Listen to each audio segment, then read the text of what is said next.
Nous avons considéré qu'à l'issue de ce réquisitoire, tout avait été dit.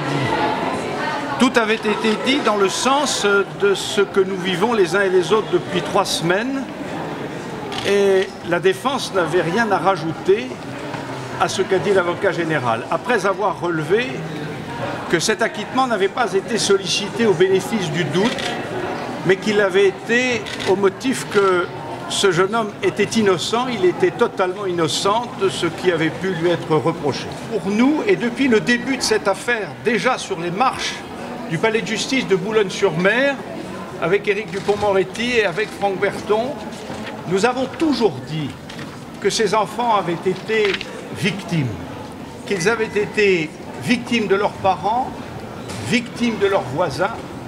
mais que pour autant, par un processus qui a été magnifiquement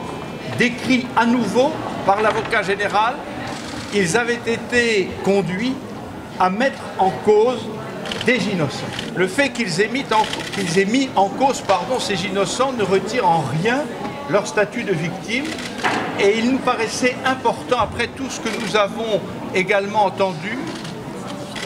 de le rappeler de la manière la plus solennelle, et commençant la brève intervention que j'ai prononcée en ma qualité de doyen de cette équipe de défenseurs de Daniel Legrand.